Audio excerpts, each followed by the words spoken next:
Good morning. We are at the end of March 2025, in the middle, towards the end of this Mercury retrograde. And I wanted to talk about flow, intuition, travel during a Mercury retrograde as an example that it's not like fated, shackling kind of thing. I apologize for the morning voice, I guess. So yeah, I took 2 trips. I traveled 3 times during this specific Mercury retrograde, and it's not my first time traveling during Mercury retrograde. Mercury retrograde is supposed to slow down our communication and also sometimes slow down our travel, responsible for delays, etc., etc. And yes, that has definitely happened to me. That has happened to people around me, including during this now moment. So yeah, I took 3 trips, 2 trips and 3 journeys. The first one back to France, which was a bit complicated because I go to the countryside and there's no direct flight. And it was a short journey and a lot of things happened, very intense journey. And then I came up to where I'm at now. I'm in Findorn, in the north of Scotland, for a writing retreat. So it's an easier journey, but I also went to a remote location and traveled for like 8 hours. So a long day of travel again, 7 or 8 hours. So what happened during those 2 trips? I'm not going to go into specifics, but for each step of these journeys, I have asked my intuition, my inner voice, my inner wisdom, my soul, whatever you want to call it, my spirit, my energy, to choose to make a decision for me. I haven't made a mental, rational decision for a journey decision.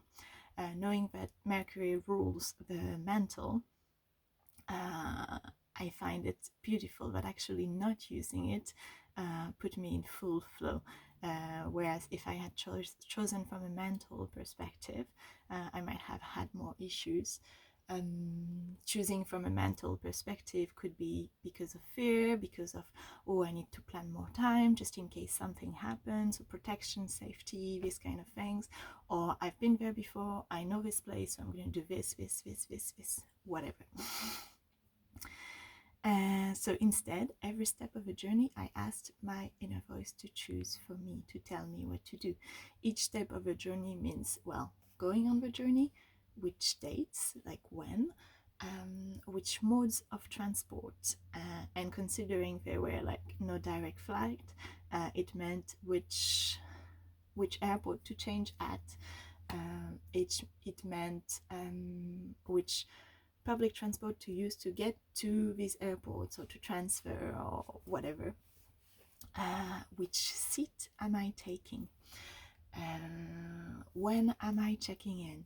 When am I actually arriving at the airport? So the morning when I get up, instead of planning I'm going to do this just the day before, I looked at when are the trams going and then just follow my own body and preparation and to actually leave in the right time and not stress myself out. Which street am I walking on to get to the tram, and can I get some beautiful delight while I do so? And yes, I did. I got beautiful, magnificent full moon sunrise by choosing a specific street. And yeah, which coffee shop do I stop at? How long do I stop at? What do I eat? All of this. What do I do while I wait? Everything. And it doesn't mean every time it has to be like a question, like what do I do in a voice and wait for the answer. And sometimes for the preparation it did, but while I was in the trip, it was more following the body, following the impulse. Oh, I'm getting up, which means it's time to go. So not being so mental with it. And as for if you're wondering how do I ask my inner voice this kind of question, I'll do another video on it. because it's specific to people and it's a practice, etc. I just want to share how flowy it can be. So yeah, so the incredible things that happened. So I was traveling to France, to a remote village, and I was transiting via Dublin, and yeah, everything went smoothly, no plane delayed. Actually, my plane landed like 40 minutes early, I think, which has never happened to me before. I also like was sitting at the back of the plane before the transit, and I was a bit like, oh shit, maybe I won't have time to do everything in Dublin. And actually, like my mind wanted to control it and be like, no, we book a seat at the front. And actually, well, we got out from the back. No one got out from the front. So I could have never known that. But my inner voice really wanted to choose a seat at the back. So there we go. So I arrived early, and then the journey back, it was a whole thing where I had to walk to the train station at like 6 a.m., get a train, get a tram, and then get to the airport. So when I say remote, I say remote. And then I was transferring planes in London. Transferring airports. So going from Gatwick to Heathrow, which is I've never done, but it seemed very doable.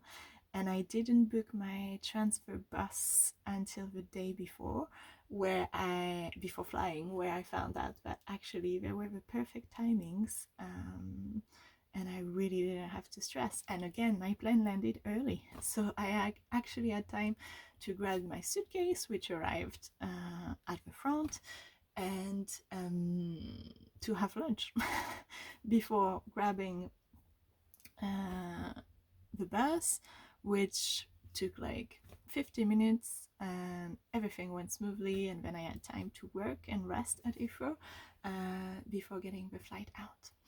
And to come here, my inner voice also was very specific: take the bus, not the train. Take this one because it arrives at 11:11, so that's fun.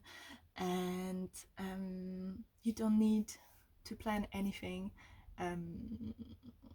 When you arrive, you'll see what are the energies. And so when I arrived in Inverness, I took a train to Forres, and then there's no public transport getting there. So I was part of a group. I was thinking I could hitchhike, but I was part of a group offering ride shares. And as soon as I was in my train, I asked, oh, I need a ride, like, is anyone going? And in the minute, someone answered and was like, yeah, I'll pick you up, I'll wait for you at the station, no worries at all, and see you then. No stress, everything perfect. And I arrived super early at my sublet, and had so much time to do everything that I wanted and settle. And there was never any stress, any fear that I wouldn't make it, that I wouldn't be late. I do want to say that to this journey to France, my whole family came in the same place where we are meeting, and there's been so many issues. My cousin had, I don't know how to say, the tire of the bus just exploded, so he was delayed, I don't know, 6 hours. My sister's tire exploded, my aunt and uncle got lost, everyone was late, everyone was delayed, it was all messy. So I thought that was interesting. So what do I want to say about this? This is for a small thing, asking the inner voice for like trip planning. I mean, it's not small, it's not like a tiny decision, because it can lead to many delays and many problems, but it's not like a big life decision. It's something I'm very good at because I traveled around the world for 7 years, so I have a lot of trust that everything works out. I have been through massive delays and massive commotions in travel, of course. But yeah, I have a lot of trust when it comes to travel. But experimenting on this small level, and it can be travel, it can be food, it can be wardrobe, it can be walking around your area, planning a day, whatever you want. But experimenting with a small thing and giving yourself the full trust and seeing that actually your inner wisdom, even if it makes no rational sense, and usually it doesn't make rational sense, why should I get the back seat? I'm going to be late, I'm not going to make it out of my plan. But experimenting and seeing how it works out for you, how wonderful it flows, then can you do the same thing for bigger things and allow your trust to come in? To me, when I see this perfect flow, it's a reassurance that in my life, I don't have to make any mental decision anymore. Ever. It's not serving me. It's faster, more flowy, more fun, more delightful if I trust my inner wisdom. So it's this morning, it's just an invitation for you to experiment on smaller subjects and also perhaps see if you can apply that for big things too, if you can surrender to a trust. Yeah, that's it for me. I hope you enjoyed this video. It was a bit clunky, a bit Mercury retrograde maybe, but I hope you enjoyed it. Feel free to comment, to subscribe, to share, to like, to let me know how you're flowing through this Mercury retrograde, and perhaps if surrendering to your inner wisdom can bring you a bit more flow for the next couple of weeks or the next week. Thank you for watching. I'll see you soon.